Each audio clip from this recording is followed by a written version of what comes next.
Hi, class. We are going to continue along here with the background of this. So what we want to do now is crop and edit these things to make a more pleasant rendering. So now our image size, if you remember, okay, this is very small. This is 8, and we would like to print this out at 20.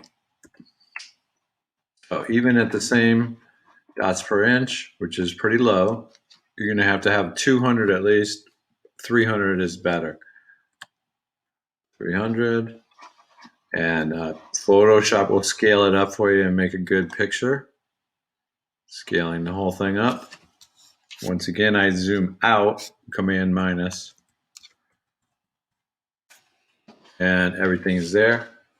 We have resized everything in our page. Now, this might be just a little bit better of a picture if we have some cropping to it. So maybe we crop it right about at this point. And then on the other side, stop right about that point.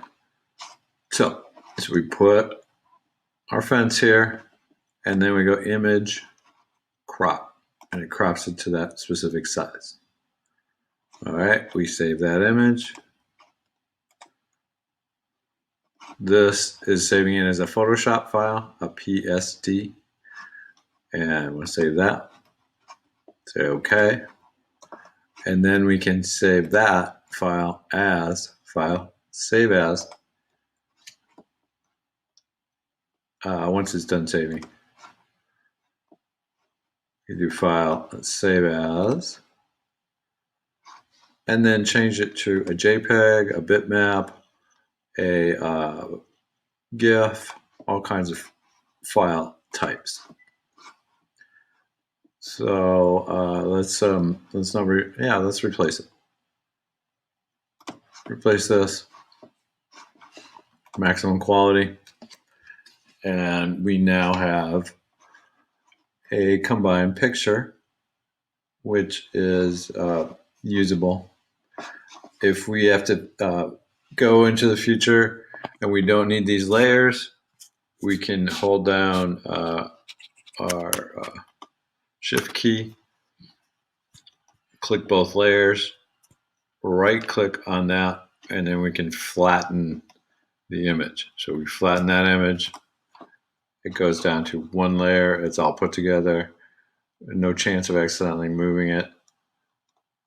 And if you need to edit that again, there's another cool feature that you want to know about, and that is the patch tool.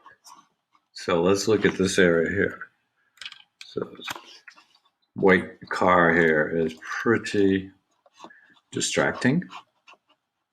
So if we make our selection,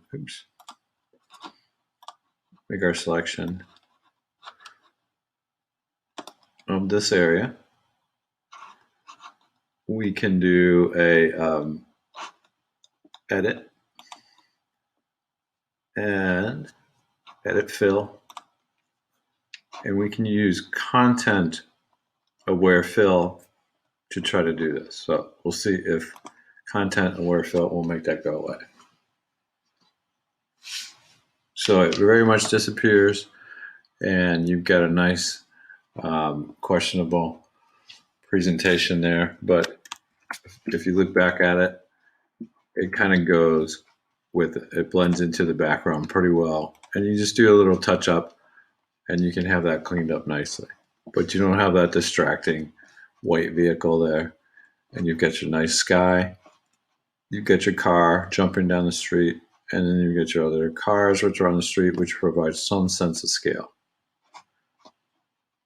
All right, just a few things in Photoshop. So this is the end of number 3 here.